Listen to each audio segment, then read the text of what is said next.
Greetings fellow YouTubers, I'm the Captain 91 here once again to address the virtual masses, and today we have a special little video. It's the first of multiple entries in this new little sort of video vlog series entitled Being Obese. Pretty much as I'm winding up for my surgery, I felt like I needed to tell everybody, or at least reflect on misconceptions. One of the biggest issues that I've seen a lot is people I know personally, or people from the outside world, will say things and they will judge me based on certain things, and they will say, well, why can't you do this, why can't you do that? And the problem is a lot of the times these people don't understand what it's like to be in a body like mine. So I figured with this, there's a lot to talk about, definitely a lot for one video, so I decided to break it up and do a couple little different videos here. All these videos are based on my opinion, my beliefs, my experiences, and through stories from people that I know, acquaintances, family members, who all share the same problem. These videos will serve as a multitude of purposes. And here's some of the things that they serve. A, you're going to learn, if you're not overweight or obese, you're going to understand what it's truly like to live in the body that we live in. And for those of you who are and are struggling with their weight problems, making journeys in their life, or even considering starting journeys in their life, this is something for you guys to connect with and understand. Because I'm making a big step myself going through this surgery. So it's possible you can change everything you want. They say that in this country, the majority of our citizens in this country are obese, but in the same sense that we're sort of outcasts. Health issues within a person are amplified greatly if you're overweight. I'm fortunate enough to where I come from a family where diabetes, high blood pressure, heart problems, all that stuff runs rampant on both sides of my family. But I'm lucky enough to where I'm overweight, but I only have the high blood pressure is my only big concern right now. Not saying that that's something I can walk away and brag with, because just because I have only high blood pressure doesn't mean that I can't have future ailments too. I mean, I've had blood tests over the past few years, and as I'm waiting for these results, I'm sitting there with my fingers crossed going, please, don't let this be diabetes or high cholesterol, which I'm glad I don't have currently, which is why I'm doing what I'm doing, because I want to prevent that from even existing. Everybody says that being overweight is it can be a choice, it can be genetic. No one really knows. I mean, yeah, there's scientific facts out there that say one thing, and then they say another thing. But here's the way I look at it. Instead of spending so much time trying to figure out why we are the way we are, if you're overweight, you need to spend your time trying to correct the problem, and at least attempting to. And for those of you who are not, who spend so much time trying to figure out why we are doing the way we are, how about you spend that same amount of time trying to help the people you know, care about, or whatnot, and instead of putting them down for it. Why do we spend the time going to a public place just to look down on other people? I have always this big fear. I'm told that I put my head down a lot, especially in public. I watch my feet as I walk. And I think it's because I don't want to look. I'm a lot better at it now. I used to be horrible at being in a public place because I hated how people looked at me. I was afraid everybody would make fun of me. And I've been in situations where I've been made fun of.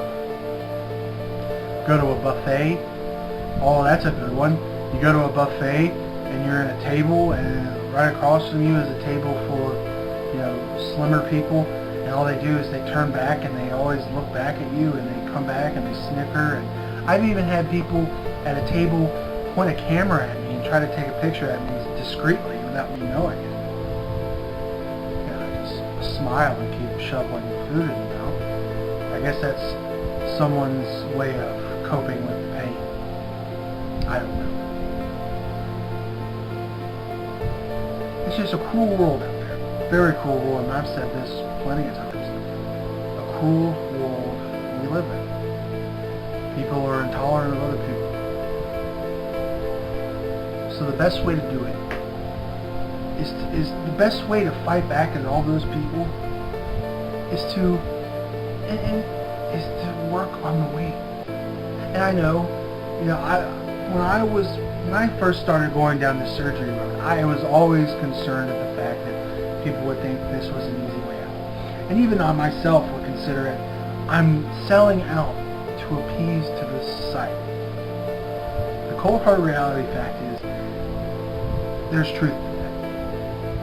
If you want to live a healthy life, you're going to have to, as some people say, sell out. To fit in. And that's the sad thing. It's sad, but one of the biggest truths out there is people have to do things to be accepted. And you don't, and there's some people out there who do not want to do that. And they have the right to their own choice, and more power to them. But you have to start thinking you have to put your pride aside. You have to start thinking about the ones that care about you, the ones that are around you. But if you also look at it from a different perspective, you're beating them, you're proving them wrong. When I worked at Walmart as a cart pusher. And when I worked there, the people that I worked with, I could sense it in them. I could sense the people that saw me knew I got the job, because this was a very physical job. I knew in their minds they had the thought, well, this guy's not going to last. Because my particular job, all sorts of people didn't last, because it was a physically demanding job. And people looking at me, being that they said they really never hired any big guys like me before. Yeah, I bet you anything within the minds of a lot of those people, they didn't think I was going to last long. But you know what? After 1 month, it felt good, like, hey, I got the hang of this. 2 months, 3 months, 4 months, 5 months. And then guess what? When that year hit, I felt so damn good, because I even had a friend of mine come up to me and say, man, I gotta tell you, I didn't think you were going to last a week. I figured you've been wrong out here, but you proved me wrong, and I respect you for it. See, that's the thing. That's what you have to do. It's not just selling out when you're trying to start on your journey. It's proving those people wrong. Proving those people wrong that say, hey, I got the fire within me to do what I want when I want. You see me? Yeah, what you're seeing now has been repressed for a long time. And as my journey's gotten closer and closer, I've realized that I just needed to let that come out. It's finally time for me just to open up. And I'm sure a lot of people listening to this, they've got that same thing, and they've got that same voice playing inside them too. They just don't know how to say it. Listen to these words. Take these words in from somebody who's on their journey as we speak. People like me, people like Boogie, and others. There's others out there. That's who got me to want to talk about everything. Boogie? Oh yeah. Listening to him, in his videos about being overweight, he would say things that I was screaming on the inside. He showed that it's okay to say what you want when you want. It's okay to let your inner feelings out. If you want to say something about how you hate yourself, hate your body, it makes you strong to say that, because you're letting it out. And when you let it out, that fills in what you let out, fills up with your strength. You'll find that as you do it more and more and more, instead of repressing it in, you get more strength, more encouragement. That's what happened to me. As I talk about it more, I get more willing, more want. The drive makes me want to do it more.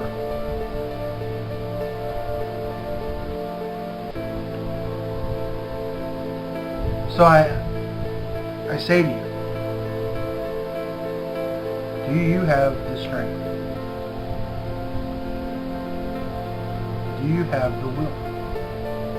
Do you have the desire? I know there's some circumstances. I understand that there's some circumstances where people, are bedridden. They can't do anything physically. And to those people, you've got to give somewhat of the benefit of the doubt. But if you look at a guy like Raging Robert,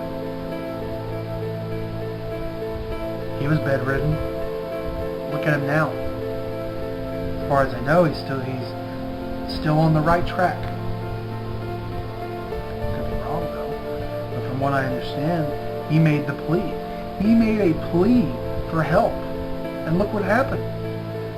He got help. So don't ever sit there and think you can't do it. Trust me, I'm one of those people. If you were to tell me a year ago that I'd be on the cusp of changing my life for the better, I would have said no way. But just believe that it can happen. Because I'm telling you what, it can.